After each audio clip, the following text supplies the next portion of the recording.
li sadri yassir min lisani yafqahu qawli amma ba'd.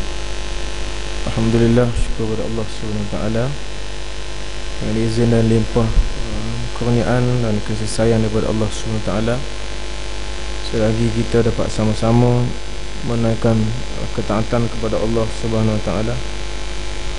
Mudah-mudahan ada nilai di sisi Allah Subhanahu wa taala dengan keikhlasan yang kita persembahkan kepada Allah Subhanahu wa taala di samping ibadat kita. Dengan dikasihi Tuan Imam, Tuan Bilal, Tuan Kuasa Masjid, tuan-tuan, puan-puan muslimat yang dikasihi Allah Taala sekalian. InsyaAllah tuan-tuan, marilah kita sama-sama berlapang dada untuk menerima atau sama-sama berkongsi ilmu dan maklumat. Mudah-mudahan maklumat ataupun perkongsian ini dapat memberi manfaat terutama sekali kepada saya dan tuan-tuan sekalian. Muslimin muslimat yang dikasihi Allah sekalian, sebagaimana biasa kita bincang tentang sirah Nabi sallallahu alaihi wasallam. Masih lagi berkisar tentang sifat-sifat Nabi sallallahu alaihi wasallam yang sangat pemaaf. Apapun tuan-tuan sekalian,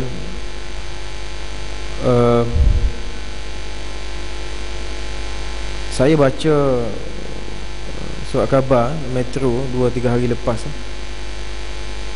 124 juta umat rakyat Jepun, 124 juta rakyat Jepun kalau tak salah saya, dan lebih kurang 10% bahagian adalah orang Islam. Dan di sana, di Jepun tu rasa ada 80 buah masjid di Jepun. Dan umat Islam sekarang di sana dalam keadaan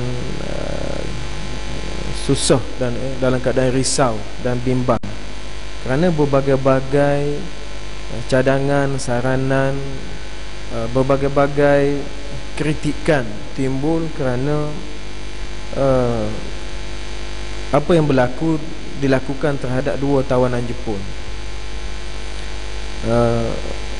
Dan yang berlaku di Kronia di Amerika Syarikat, yang 2-3 orang rakyat Palestin ditembak, 2 suami isteri dan adik ipar dia belajar di sana kena tembak, kononnya kerana berebut parking, kena tembak. Tapi bila orang kafir tembak orang Islam, dia kata berebut parking. Tapi kalau orang Islam tembak orang kafir, dia kata ekstrim. Dia tak ada masalah lain, masalah ekstrim dia kalau orang Islam. Tapi nak sebutnya tuan-tuan sekalian, konspirasi yang dibuat oleh Yahudi dia sangat berjaya, sehingga kan dia terkesan kepada semua orang sekarang ini. Dan semalam saya lama tak tengok Facebook, saya tengok Facebook. Saya tahulah betul ke tidak sebab tu dia, internet ni dia bukan sumber utama. Sumber nombor 1 Quran, nombor 2 hadis, nombor 3 athar sahabat. Asar sahabat. Dia buat gambar patung, dia muka plastik, patung plastik. Plastik dia macam orang, dan dia semelih, dia potong. Saya rasa tuan-tuan pun tengok juga. Sebab itulah tuan-tuan sekalian, saya kata ni konspirasi. Kalaupun tidak kerana benda itu, tak apalah kalau tak ada pun begitu pun. Saya macam lepas-lepas lah kita bincang tentang sirah Nabi SAW, dan kita kena yakin apa yang Nabi ajarkan.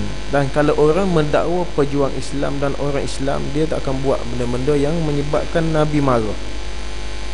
Macam yang lepas, bulan lepas saya sudah beritahu, kita telah bincang tentang beberapa peristiwa yang berlaku kepada Nabi SAW dan Nabi maafkan. Kenapa tuan-tuan sekalian? Kerana dalam banyak hadis lah, antara lain dalam riwayat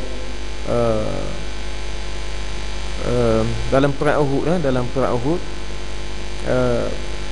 bila ini di Taif, apa yang berlaku di Taif, bila malaikat datang sebagai bagainya, macam cerita tu sudah maklum. Akhirnya Nabi sebut, inni lam ab'athu la'anan walakinni bu'istu da'iyan wa rahmatan, Allahumma hdi qaumi fa innahum la ya'lam. Aku diutuskan Sesungguhnya aku tidak diutuskan sebagai pengutuk, tetapi aku diutuskan sebagai penyeru kepada yang benar dan rahmat. Ya Allah, tunjukkanlah kepada kaumku, kerana sesungguhnya mereka tidak mengetahui. Kemudian dalam peristiwa yang lain diriwayatkan oleh Imam Tirmizi dalam kitab Syama'il dari Abdullah Al-Jadali radhiyallahu anhu, dia berkata, saya pernah bertanya kepada Aisyah radhiyallahu anha tentang akhlak Rasulullah SAW. Lalu kata Aisyah radhiyallahu anha, lam yakun fahishan wala muftahishan wala muftahishan wala sakhaban fil aswaq wala yujzi bisayyi'ati sayyi'ah walakin ya'fu wa yasfahu. Beliau tidak bersifat keji dan tidak melakukan kekejian, dan tidak suka bersuara yang keji, dan tidak pula membalas kejahatan dengan kejahatan, tetapi beliau pemaaf dan pengampun. Dalam riwayat Bukhari dari Anas radhiyallahu anhu, katanya Nabi SAW, Anas menyebutkan bahawa lam yakun Rasulullah sallallahu alaihi wasallam fahishan wala la'anan wala sabbaban. Rasulullah SAW bukan orang yang keji, bukan pengutuk, dan bukan pencaci maki.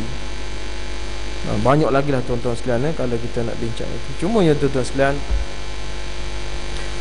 sebagai sumber utama dalam apa jua bidang yang nak kita jadikan sebagai asas dan pegangan, kita kena meletakkan Al-Quran itu nombor satu.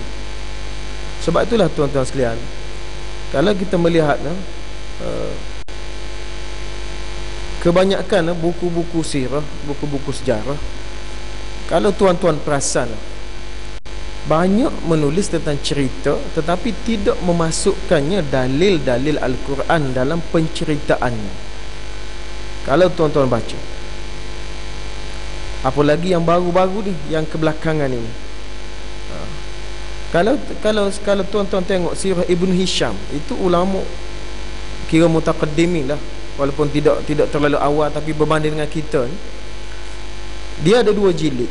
Dalam jilid yang pertama itu, saya ingat dalam separuh, tak sampai separuh, suku kitab itu hanya membincangkan tentang kelahiran Nabi, masyarakat Arab, campur daripada sebelum zaman Nabi lagi, campur-campur sebelum zaman Nabi, kemudian sehinggalah Nabi hijrah ke Madinah. Selepas itu hampir 60% kitab bab pertama, jilid yang pertama tu membincangkan tentang peperangan, Sebab itulah tuan-tuan, kalau tuan-tuan tengok, kalau bab-bab perang dia terlalu detail. Contohnya kalau perang Badar, 313 orang.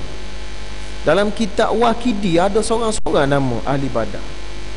Dalam kitab Qiyam Munawwir Khalil, tarikh kelengkapan Nabi Muhammad SAW, ada nama ahli Badar. Dalam kitab kitab Ibn Hisham pun ada.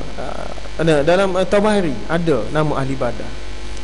Tapi kalau tuan-tuan merujuk kepada peristiwa yang berlaku dalam Isra' Mi'raj Nabi SAW, ada riwayat mengatakan bila Nabi balik daripada Isra' Mi'raj, ada sahabat-sahabat yang murtad kerana tidak percaya kepada Isra' Mi'raj Nabi. Kalau tuan-tuan pernah dengar lah. Tapi siapa nama dia? Padahal pada masa itu tidak ramai yang masuk Islam lagi di Mekah, tak ramai. Tapi kenapa tak boleh sebut nama? Siapa yang murtad? Siapa?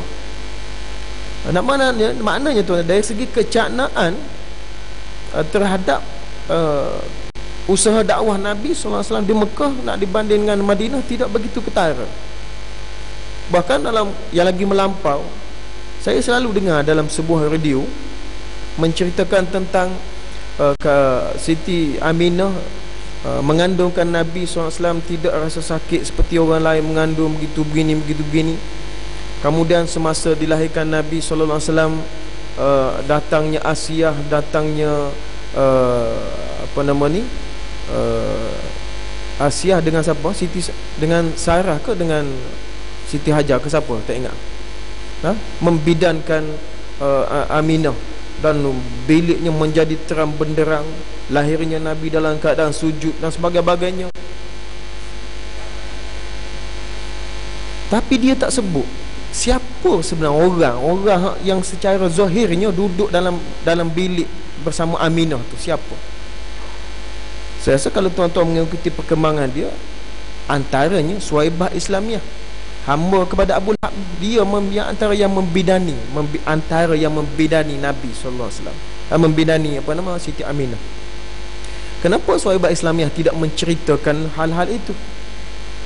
Tak ada riwayat pun daripada Suhaibah Islamiah. Dia tak nampak ke Siti Aisyah Asiah turun dengan ada seorang lagi, siapa saya tak ingat. Bilik terang benderang, lahir lahir dalam keadaan sujud. Tuan-tuan sekalian, dalam keadaan sujud ni macam mana? Masa tu doktor tak ada lagi. Sekarang ni baby umur 3, kalau berat 3 kilo pun payah dah nak lahir. Ni lahir keadaan sujud dengan kepala lututnya dengan Allah. Lagi macam mana tu? Cuba bayangkan. Tapi oleh kerana mungkin kita sebahagian umat Islam ni terpengaruh dengan, dan kalau Nabi dia mesti pelik. Sampai-sampai dulu kan jadi polemik sekejap polemik apabila Allahyarham mantan Menteri Besar mengatakan bahawa Muhammad ni sallallahu alaihi wasallam macam mak kampung kita hak dulu sebelum jadi rasul. Ramai marah. Macam-macam dikatakan gitu. Sebab apa tuan-tuan? Pasal dia terlalu terpengaruh bahawasanya Nabi ni mesti pelik. Setiap daripada Nabi mesti pelik, lahirnya pelik, hidupnya pelik, segala-galanya mesti pelik kan? Macam kita percaya, setengah-setengah tu percaya Nabi ni dilindungi awan dan sebagainya. Tapi bila kita tengok kepada hijrah Nabi SAW, Sayyidina Abu Bakar cari tempat Nabi berlindung, batu besar supaya dapat berteduh, hampa sapu pasir untuk Nabi duduk sebagainya. Itu apa pula? Sebab itulah tuan-tuan sekalian, kita melihat kepada Nabi SAW, melihat apa yang jelas yang sebutkan dalam Al-Quran. Kalau itu kita nak terima sebagai yang pelik, alhamdulillah, sebab ada dalam Quran. Tapi kalau sebagai kemanusiaan biasa, itu kena terima. Tapi kalau hal-hal maaf ini, Nabi SAW dia seorang rasul, dia maksum, dia mesti ikut perintah Allah Subhanahu Wa Taala. Dan kalau ada orang mendakwa menjadi penyokong pengikut Nabi dan sebagainya, dia tak boleh lari daripada sunnah Nabi Muhammad sallallahu alaihi wasallam. Dia mesti begitu. Kalau tidak, dia tak jadi.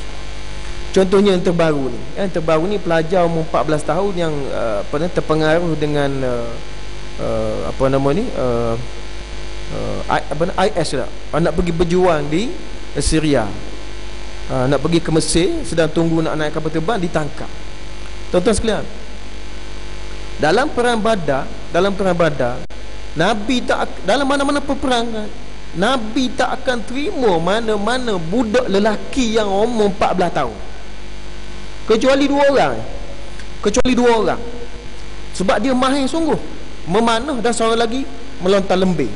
Dua orang ni saya tengok nama, tapi saya boleh buktikan ada dua orang saja yang Nabi terima umur 14, tapi dia terima masuk medan perang sebab dia mahir sungguh memanah, dan seorang lagi melontar lembing. Yang lain balik. Tak boleh. Lelaki, bukan perempuan. Tapi kalau dikatakan di ayah tu, saya rasa bukan. Tak apalah, bukan ke tak bukan, itu tak penting. Yang pentingnya kalau perempuan, Nabi tak benarkan. Ni lelaki umur 14, Nabi tak benarkan pergi perang Badar dan sebagainya. Segala perang lain pun, mana-mana perang, 14 balik. Kecuali boleh membuktikan kemahiran sungguh. Adalah dua orang. Jadi kalau dia betul-betul Islam, ikut sunnah Nabi SAW, dia tak boleh merekrut kanak-kanak. Tak boleh. Abdullah bin Mikyas kata saya, lupa, dalam usaha dia membunuh Salam bin Abi Al-Haqiq. Bila dia masuk dalam rumah Salam bin Abi Al-Haqiq ni, dia berjaya menikam Salam, Yahudi yang menghina Nabi. Lepas tu isteri dia menjerit, tolong. Dia pun nak bunuh. Dia pun teringat Nabi pesan jangan bunuh perempuan dan kanak-kanak. Dia tak bunuh. Dia tak jadi bunuh. Macam mana tuan-tuan? Agak-agak. Sebab tu jangan bersemangat tanpa berilmu. Dan saya tak yakin budak umur 14. Kesannya tuan-tuan sekalian, hari ni Menteri di Jabatan Perdana Menteri Tan Sri Jamil Khair jawab, sekolah agama bukan tempat melahirkan teroris. Dia jadi jadi masalah. Pasal apa? Pasal katanya budak umur 14 tahun ni sekolah Mak Atafih. Isu dia besar. Akhirnya orang takut nak hantar anak sekolah agama. Orang takut nak hantar anak sekolah agama sebab takut jadi penggana. Tapi kebanyakan yang ganah ni hak jenis minat agama, tak ada ilmu. Ada juga ada agama minat, tapi dia menggunakan sumber yang tidak sahih. Quran, hadis, internet. Mana ada gitu? Tak boleh kan? Internet bukan sumber autoriti, sekalipun dia betul. Sebab itulah ulama-ulama dulu, Nabi nak sama telah Nabi, ulama-ulama dulu, dia walaupun zaman dia tak ada kamera, dia tak terima je ni gambar-gambar ni sebagai saksi. Dia kena orang walaupun tak ada kamera zaman dia. Dia tak masuk mungkin akhir zaman ataupun Nabi dengan izin Allah Ta'ala boleh beritahu pada Nabi akan tahu ada kamera. Hak lain-lain Nabi boleh tahu dengan izin Allah Ta'ala. Angkasa ka'annama yas'adu fi sama', naik ke langit, kalau naik tinggi je sesak nafas. Tak. Nabi tak naik angkasa lagi, tapi Nabi boleh sebut. Sebab tu Nabi tak sebut kalau saksi ni kalau akhir zaman boleh pakai kamera. Sebab dia boleh jadi macam-macam. Kena kembali kepada Allah dan Rasul dalam menetapkan sesuatu benda supaya kita tidak terkeliru dan terpengaruh dengan idea-idea yang boleh merosakkan hubungan sama-sama Islam, sama-sama Islam. Sebab itulah tuan-tuan sekalian, kalau kita tengok ulama-ulama kita dulu, Nabi sendirilah, Nabi bersikap sangat terbuka. Banyak contoh tuan-tuan. Dalam perang Badar, Nabi cadang macam ni, sahabat tanya, adakah ini wahyu ataupun pendapat tuan? Nabi kata, ini pendapat aku. Sahabat kata, lebih baik berkemah selepas kawasan air. Nabi terima, alhamdulillah. Dalam perang Uhud, Nabi tanya, nak perang, nak duduk dalam Madinah ke, nak bertahan dalam Madinah ke, nak berkeluar berperang di luar Madinah. Sahabat-sahabat senior nampak dah macam Nabi nak duduk dalam Madinah, tapi sahabat-sahabat junior semangat. Lebih lagi sahabat-sahabat yang tidak sempat ikut berperang dalam perang Badar, so dia nak ambil peluang, so semangat minta Nabi keluar Madinah. Nabi masuk dalam rumah, Nabi pakai baju besi. Sahabat-sahabat senior tegur sahabat-sahabat junior, kenapa kamu gitu? Kamu tak nampak kan Nabi macam nak duduk dalam Madinah? Sahabat-sahabat junior ni rasa bersalah. Bila Nabi keluar, Rasulullah, tak apalah kita bertahan dalam Madinah. Nabi kata, bukan sikap seorang Nabi kalau dah pakai baju besi buka balik. Nabi terima pandangan. Nabi bersikap terbuka. Dalam kes tawanan Badar, Nabi bersikap terbuka. Tanya sahabat-sahabat nak tawan ni, nak tebusan ke, nak apa. Lalu macam tuan-tuan sedia maklum, dalam apa nama ni, tawanan perang Hunain, Juzaimah tu kakak susuan Nabi tu, Nabi tanya pandangan sahabat. Dalam isu rumah tangga Nabi SAW dengan Aisyah radhiyallahu anha, Nabi tanya pendapat sahabat. Padahal Nabi kahwin dengan Aisyah dengan wahyu Allah Subhanahu Taala. Tidak mungkin Allah tersalah pilih isteri buat Nabi SAW. Dalam riwayat Bukhari, Nabi SAW dalam mimpi melihat Jibril datang membawa sapu tangan kecil, kemudian dibukakan depan Nabi, tengok dalam tu ada wajah Aisyah radhiyallahu anha. Dia pun meminang Aisyah. Tiba-tiba dalam kes ifk, tuduhan terhadap Aisyah berzina dengan Safwan bin Muayyah, Nabi tanya sahabat. Nabi hantar balik ke rumah Abu Bakar, tanya Aisyah, tanya Abu Bakar, apa pendapat kamu tentang tuduhan berzina terhadap Aisyah? Abu Bakar kata Allah Rasul alam. Tanya Umar jawab Allah Rasul alam. Tanya Osman jawab Allah Rasul alam. Tanya Ali kata ramai lagi perempuan lain. Tanya semua sahabat. Padahal isteri Nabi itu dipilih oleh Allah, tapi dituduh berzina. Nabi tanya pendapat sahabat. Nabi sangat bersikap terbuka, bukan bersikap wito dalam semua pendapat.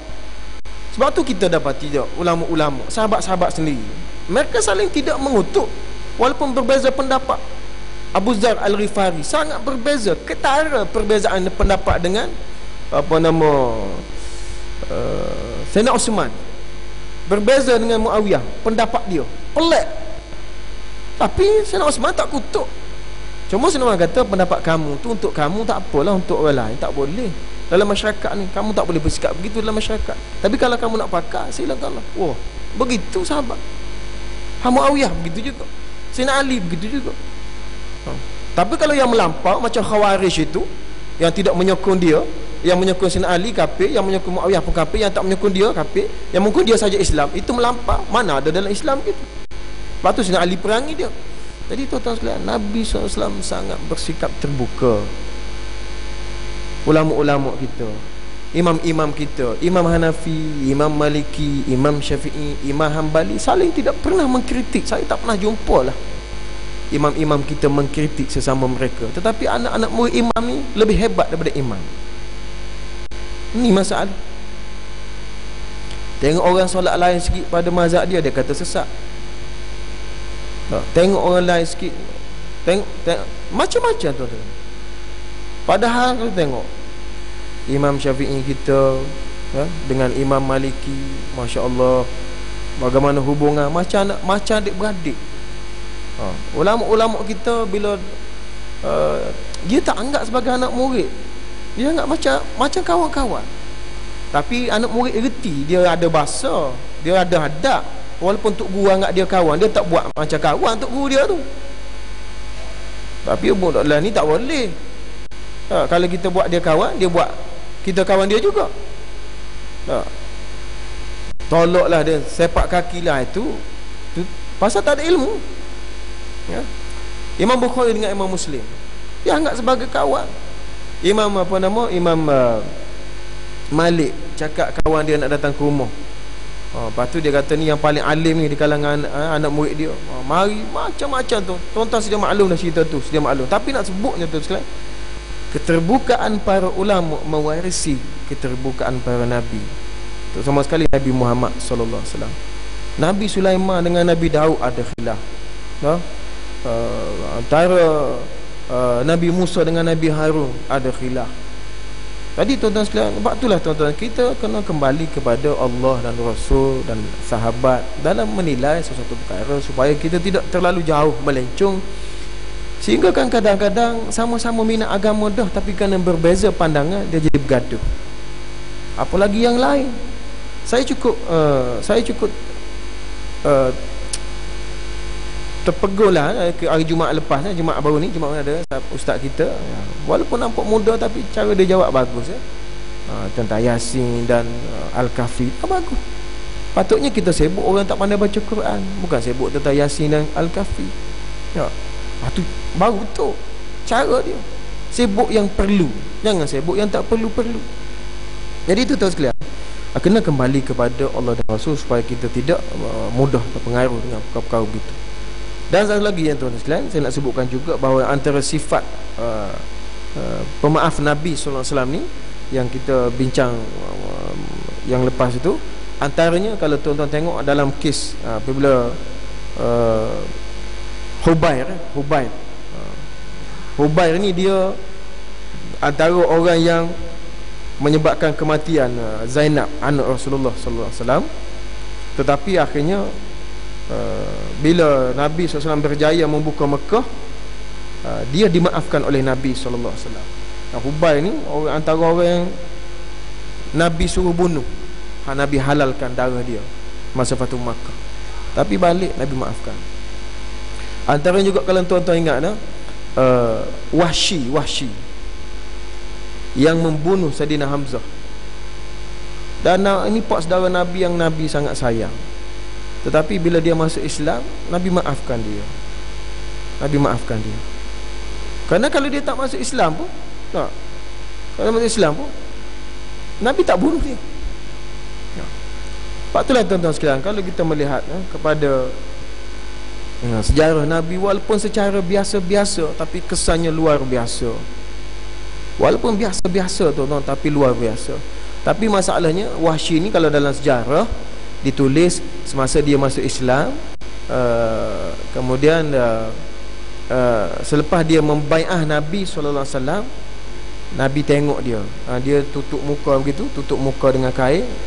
Dia pun bai'ah nak masuk Islam. Nabi kata, kamu ni Wahsy ke? Nabi pun berubah muka dia. Nabi pun tak nak tengok. Nabi suruh dia pergi jauh. Pasal apa? Pasal Nabi kecil hati dengan dia. Nabi ni, tuan-tuan tengok, ini bahaya cerita. Nabi bukan untuk imam macam kampung kita. Ini kecil hati. Wahsy buat tu sebelum Islam. Dia dah masuk Islam, lain cerita dah. Dan Wahsy pula mengqada kesalahan dia.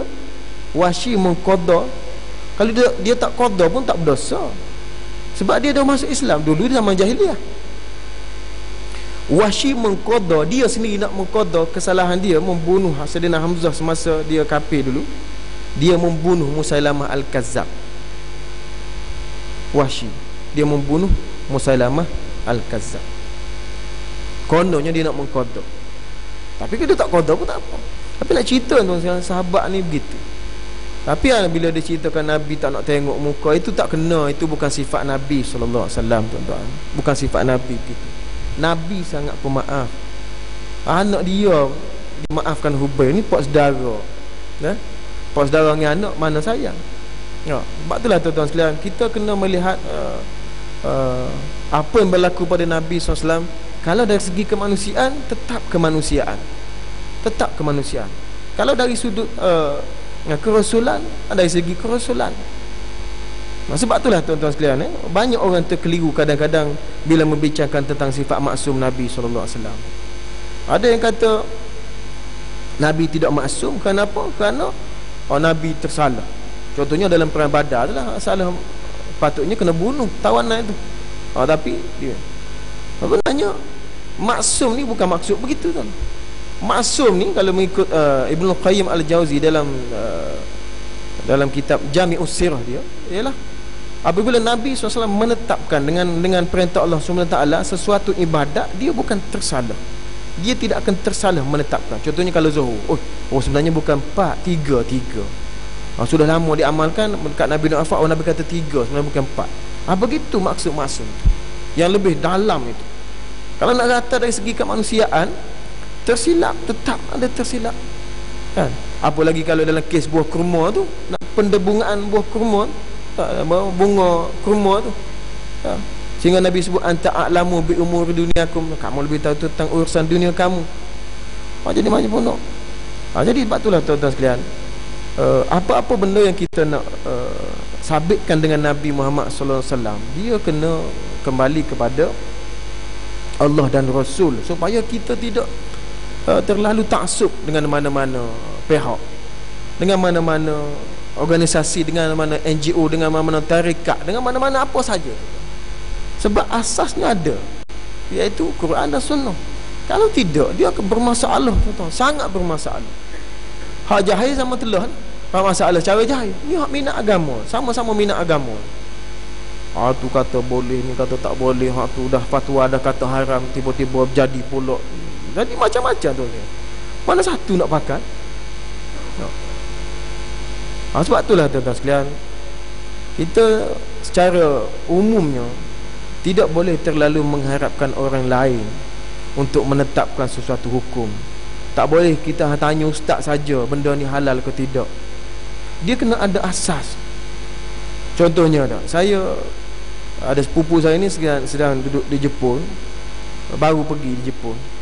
Hantar dalam WhatsApp, tanya apa hukum kalau pinggan yang kita makan itu dibasuh dengan pinggan yang dimakan oleh orang lain menggunakan babi, tapi basuh sekali, halal ke tidak? Padahal benda gitu, benda basic. Kalau kita tak baca WhatsApp seminggu, kebulu tak makan. Padahal benda-benda begitu tu benda-benda perlu sendiri. Benda-benda terlalu asas. Sebab tu jangan semua perkara nak tanya ustaz, jangan semua perkara nak tunggu majlis fatwa. Saya pernah tanya majlis fatwa masa kursus fatwa di Wilayah Persekutuan, pengharaman pengkit. Saya kata kenapa nak kita nak fatwakan haram benda dah haram dah. Pengkit ni memang haram dah, bukan kena fatwa. Ni benda orang tak tahu lagi haram ke halal. Begitu. Ada tuan-tuan sekalian, tapi baguslah jawapan daripada Jabatan Agama tu untuk kita menekankan lagi. Itu betul lah. Itu. Tapi nak sebut tuan-tuan, kena Kena ada ilmu-ilmu asas itu.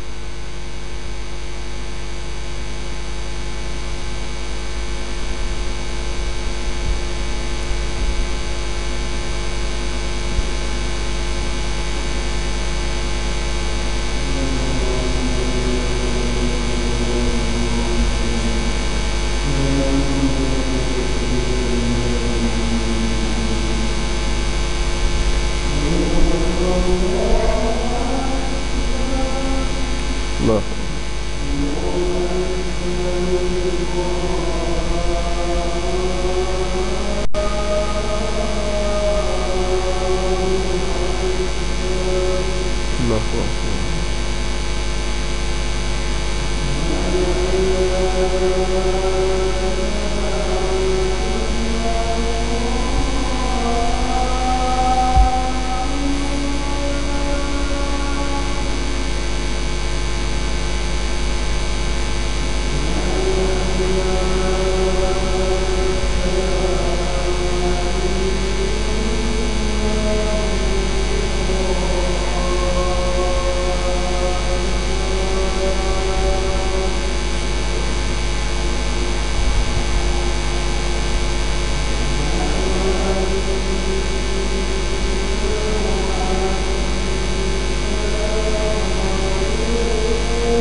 Tuan-tuan, sebagai kesimpulan, dalam kita mengikuti mana-mana organisasi atau apa sahaja, kumpulan atau apa saja, tuan-tuan sekalian, ataupun kita menyokong mana-mana pendapat atau nak menolak mana-mana pendapat, kena nombor satu sekali kembalilah kepada Allah dan Rasul, supaya kita boleh mengelakkan pertelingkahan. Sebabnya tuan-tuan sekalian, pertelingkahan akhirnya akan membawa kepada kerosakan yang sangat dahsyat. Dan inilah yang sedang diciptakan atas nama konspirasi oleh Yahudi supaya umat Islam sentiasa berpecah belah. Dan akhir zaman, akhir-akhir ini Sudan sudah berpecah. Sudan Selatan boleh kepada Kristian, Sudan apa nama ni, ini satu lagi apa ni, boleh kepada orang Islam. Yaman sikit lagi pun akan jadi gitu. Satu Yaman Sunni, satu Yaman Syiah. Ya, sebab sekarang ni teruk dah. Nampak itulah tuan-tuan sekalian, itulah tujuan konspirasi yang dibentuk supaya umat Islam berpecah belah. Dan kerja-kerja menghancurkan umat Islam dalam bentuk konspirasi ini sudah lama dibentuk. Terutama sekali diasaskan oleh Abdullah bin Ubay, bapa munafik, kemudian Abdullah bin Sabah, kemudian pokok Khawarij, kemudian dengan berbagai-bagai nama, memasukkan dalam berbagai nama sufi dan tarekat yang konon-kononnya minat agama, tapi membawa kaedah-kaedah yang pelik-pelik dan bukan-bukan dalam menentukan syariat. Dan akhirnya ramai terpengaruh, dan akhirnya jadilah orang yang sesat. Satu hal lagi menyesatkan, itu bahaya. Kalau orang jahil dia seorang je tuan-tuan. Ini kalau orang sesat dan agama dia sesat, lagi menyesatkan. Itu bagi bahaya. Jadi tuan-tuan, sekadar itu saja yang baik minta Allah dalam maklumat saya. Saya sudah ingat tuan-tuan, taufiq hidayah. Assalamualaikum warahmatullahi wabarakatuh. Auzubillahi minasyaitonir rajim. Bismillahirrahmanirrahim. Wala adwana ila zanni min Allah maftalana fitana fi ajika nafahmu nabiyyin bi rahmatin wa salim wa ala ashabihi ajma'in. Rabbana atina fid dunya hasanah wa fil akhirati hasanah wa qina adzabannar. Walhamdulillahi rabbil alamin.